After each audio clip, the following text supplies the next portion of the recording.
자, 미국 증시의 분위기를 생생하게 전해드리겠습니다. 이항영의 월가이드 시간이고요. MTN 이항영 전문위원 함께하겠습니다. 어서 오세요. 네. 자, 지난번 사이 뉴욕 증시가 장중한 때 1% 정도 낙폭을 키우기도 했다가 결국은 좀 낙폭을 줄인 채 마감이 됐어요. 어떤 일이 있었던 걸까요? 네, 가장 큰 거는 지난주에 4일 연속으로 올라간 것이 가장 저는 컸다라고 보고 있겠고요. 그 이후에 어떤 경계 매물이 좀 나왔다라고 저는 이해를 하고 있습니다. 물론 굳이 따지자면 제롬 파월 의장의 멘트가 있었고요. 결국은 인플레이션의 우려감이 조금 더 격화될 수 있다. 그리고 좀 더 빨리 적극적으로 공격적인 금리의 인상 가능성. 이런 것들이 강력히 시사한 것이 주시장에 부담이 되겠죠. 또 하나 이제 러시아와 우크라이나 전쟁이 좀 우려되는 수준까지 가고 있고 이런 것들이 좀 시장의 좀 불안 요인이었지만 말씀드렸다시피 그동안 또 반등을 지난주 화수목금 아주 강하게 반등한 거 아닙니까? 그것도 연일 1% 이상 올라가면서 지금 1950년 이후 불과 5번째 있을 정도로. 그래서 오늘까지 올라오면 진짜 이상한 거거든요. 그러니까 그런 것들이 오늘 좀 차익 경계 매물이 흔히 좀 나왔다라고 일단 이해하시면 좋겠습니다. 섹터별로 보면 오늘 유가 이런 것들이 만당한 턱인데요. 에너지나 산업 소재 등이 강세였고요. 지난주에 아주 강했던 기술주라든가 임의 소비재 이런 것들이 상대적으로 내려갔지만 또 빅테크 주식 중에서 선방한 것들이 많고 오히려 올라간 것도 있으니까요. 네네. 그렇게 시장이 오늘 하락에 비해서는 분위기가 투자 심리는 나쁘지 않다라고 저는 좀 이해를 하고 있습니다. 제롬 파월 의장 얘기 잠깐 더 드리면 인플레이션이 지나치게 높다라는 얘기를 했고요. 그러다 보니 필요한 조치를 해야만 된다라는 얘기를 하는 거죠. 이것은 아마 이렇게 해석이 가능해 보입니다. 지난주에 연준이 발표문이 나오고 기자회견 통해서도 50pp가 나왔었는데요. 네네. 그때도 얘기한 거에 거의 같은 맥락이거든요. 공격적인 어떤 금리 인상 결국은 25bp가 아니라 한 번쯤 50bp를 올릴 수 있다. 이 정도로 일단 해석하시면 될 것 같습니다. 유가입니다. 유가는 이틀 연속 큰 폭으로 올라가면서 다시 한번 $110 수준을 넘어서는 모습이 되겠고요. 금 가격도 하루 만에 반등했습니다. 그러다 보니 역시 미국 달러가 이틀 연속 반등했거든요. 계속 말씀드리지만 미국 달러가 이렇게 고공행진해야 하는 것은 우리나라는 약간 진정되는 모습이지만 1,200원 이렇게 넘는 거는 제가 봤을 때 좀 과한 거거든요. 네네. 우리나라 기준으로 보면. 전체적으로 우리나라만 기준뿐만 아니라 다른 나라 대비 미국 달러가 지나치게 강해진 것은 시장에 여전히 부담이 되기 때문에 상식적으로 제가 말씀드리면 우리나라 원달러 기준으로 보면 한 1,100원 초반 이 정도 되면 좀 정상적이라고 보고 있겠고요. 그때까지는 시장의 불안 요인 자체가 좀 사라지지는 않을 거라고 보고 있습니다. 다음은 10년물 금리입니다. 2.3%까지 넘어섰습니다. 2019년 5월 이후 최고 수준까지 올라갔기 때문에 이런 것들이 결국 주시장에 좀 부담이 되는 그런 요인임에 틀림없겠다라고 보셔야 되겠습니다. 종목별로 한두 개만 먼저 간단히 보겠습니다. 보잉이 3.6% 떨어졌습니다. 737 맥스의 전신이죠. 737-800입니다. 네네. 737-800은 쉽게 얘기해서 전 세계에서 가장 많이 타고 다니는 비행기라고 보시면 좋을 것 같습니다. 우리나라는 대부분 이런 거 많이 쓰고 있는데요. 구체적인 이유는 모르지만 하여튼 떨어진 거 아닙니까? 네. 그러니까 당연히 주가는 하락 요인이 됐겠죠. 보잉이 3.6% 떨어졌고요. 옥시덴탈 페트롤리엄 상당히 이슈가 되고 있는 거죠. 벅시에서가 계속 샀다고 해서 이슈가 되는 건데요. 연일 사상치 효과를 가고 있습니다. 오늘도 8% 이상 올라갔고요. 마라산 오일 이런 것들이 다 그런 에너지 관련 주식인데 이것도 역시 8%. 엑슨모빌도 4.5%나 올라갔습니다. 아마 오늘 시장의 가장 큰 관심은 아마 익숙하지 않으실 것 같습니다. 보통 분들은. 그러니까요. 엘러건이라는 보험회사인데 이런 것들이 항상 이제 벅시에서가 좋아하는 것이 되겠거든요. 가이코라는 것들이 대표적인 미국의 자동차 보험회사고 네네. 아마 여러분들이 NBA 농구라든가요. 네네. 그리고 유연지 야구 이럴 때 할 때 보면 항상 가이코라는 것들이 많이 나오는데 그게 이제 대표적인 벅시에서가 투자하고 있는 회사입니다. 지분을 갖고 있고 자동차 보험회사인데 이거 역시 보험회사인데 오늘 보험회사로는 인수했거든요. 이런 것들이 바로 보면서 심벌 아주 간단합니다. V입니다. 그러면서 네. 주가 24.6%나 올라갔고요. 그러다 보니 또 벅시에서도 1%나 올라가는 모습입니다. 그러니까 보니까 많은 분들이 이제 이런 거 아닙니까? 벅시에서도 사니까 따라 사자 이런 건데요. 따라 사는 건 좋죠. 따라 사는 건 좋겠으나 제가 봤을 때 가장 쉬운 거는 벅시에서를 사는 게 정답이다 이렇게 말씀드리고 싶고요. 그러니까요. 막 강세장일 때는 아크를 따라 사고, 그때 이제 미러링이라고 우리가 많이 얘기하죠. 이제 버크셔 해서웨이가 요즘에 각광을 받으니까 버크셔 해서웨이를 사는 것보다는 버크셔 해서웨이가 투자하고 있는 곳에 사는데 그것보다는 그냥 차라리 버크셔 해서웨이 사는 게 낫다. 네, 맞습니다. 참고적으로 보면 이제 이렇게 되니까 이런 해석은 가능합니다. 도대체 어떤 걸 사느냐 이런 걸 할 때 보면 오늘 엘러거니의 그런 걸 보면서 바로 이제 아이비나 이런 얘기를 하는 사람들이 있습니다. 그리고 찾아보면 항상 명확합니다. 그 벅시에스의 가장 핵심적인 것이 보면 순위 쉽게 얘기해서 PBR을 얘기 많이 하거든요. 네네. PBR이 기존에 이제 벅시에스가 자사주살 때도 1.3배라는 게 기준이 있었는데 이미 없앴는데요. 얼추 보면 1.3배 이하. 이것도 아마 1.3배 이하로 들어갈 거예요. 맞아요. 그리고 부채 비율이 좀 낮은 것들이 들어가고요. PR이 좀 낮은 것들이 들어가는데 오늘 딱 여기에 들어갑니다. 그래서 그런 것들을 하면 검색하거나 여러분 조금 하실 수 있으면 여러분들 쓸 수 있는 HT에서 검색 쭉 나옵니다. 네네. 그러면서 시가총액 작은 것이 아니라 큰 거들하면 다 나오는데 아마 대부분 은행주나 이런 것들이 들어갈 겁니다. 안 봐도 너무나 명확한 것들인데요. 그렇게 예상해서 사는 건 더 잘못됐죠. 제가 보기에는. 그보다는 그냥 벅시에스를 사는 것이 좀 정답이다. 이렇게 말씀드리겠고요. 하나 더 말씀드리면 네. 나이키가 결국 오늘 시간에서 실적을 발표했는데요. 기대 이상의 실적을 발표했습니다. 그렇다고 서프라이즈 수준은 아닌데요. 71센트가 예상됐던 주당액이 87센트 정도 나온 게 있습니다. 더욱 사실 흥미로운 것은 마진율인데요. 마진율이 45.6에서 오히려 좀 올라가는 모습 보여줬거든요.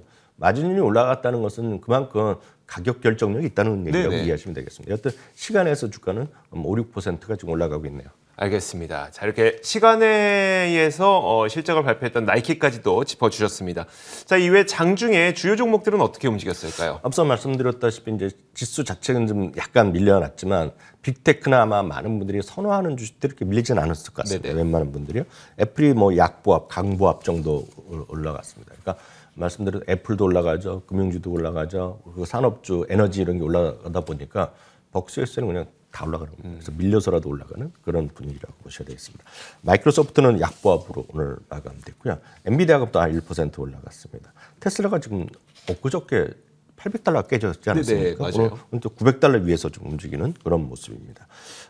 제프리스가 매수 유지라는 의견 냈습니다. 그렇지만 목표 주가는 살짝 내렸네요. 1,400에서 1,250달러로 내렸고요. 상해 디즈니랜드가 이제 휴장을 발표했고 그 안에서 이제 경영진과의 불화설이 나오면서 디즈니가 1.2% 오늘 하락한 것도 특징주가 되겠습니다. 알겠습니다.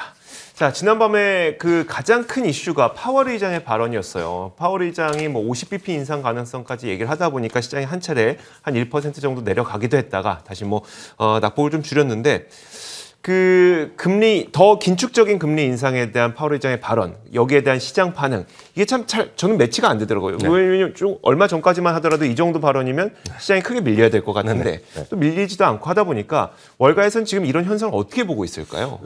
저도 아까 말씀드렸다시피 저는 뭐 제가 월가 있는 사람은 아니지만 여하튼 그동안 큰 이유 없이 너무 많이 떨어진 거에 대한 자연스러운 반등이거든요. 그러니까 그에 따른 뭐 차익 경계 매물을 일단 저는 보고 있는데요. 여러 명 의견을 다양하게 소개해드리겠습니다. 모건 스탠의 마이클 윌슨입니다. 지난주 반등은 전형적인 저희도 이제 쉽게 얘기하고 있지만 베어 마켓의 랠리였다라는 얘기를 하는 거죠. 전형적인 그런 흐름이라고 이해를 합니다. 그래서 추가 반등 여지는 충분히 있다는 얘기하고 있으나 전체적으로 보면 방어적 스탠스를 가져가야 된다는 것이 지금 모건 스탠리 얘기가 되겠고요. 다음은 이제 블랙락의 릭 리더입니다. 릭 리더도 뭐 유명한 분이죠. 최고 운영자를 하고 있고 물론 이제 그 채권을 담당하고 있지만 전반적으로 주시장 다 같이 얘기하는 분이 되겠는데요. 미국 주시장이 단기적으로는 변동성이 이어질 수밖에 없다는 얘기를 하고 있겠고요. 큰 폭의 하락은 아니지만 추가적인 더 약간은 내려갈 수 있다는 얘기죠. 크게 내려간다는 건 앞으로 10% 20%라기보다는 어떤 약세 국면이 좀 더 이어질 수 있다. 그런 의미를 이해하시면 되겠고요. 현금 비중을 늘려야 된다는 얘기를 하고 있습니다. 이번은요. 그리고 10년물 금리는 조만간 2.5%까지도 올라갈 수 있다는 거죠. 오늘 바로 2.3 가는 거 아닙니까? 그러니까 방향성이 제시된 거 아닙니까? 내년까지 10번 제시됐기 때문에 금리는 올라가는 거는 어찌 보면 당연하죠. 금리가 올라가기 시작하면 여러분들이 하실 수 있는 거는 대출이 많으면 대출을 줄이는 녹결을 그렇죠. 할 수 있겠고요.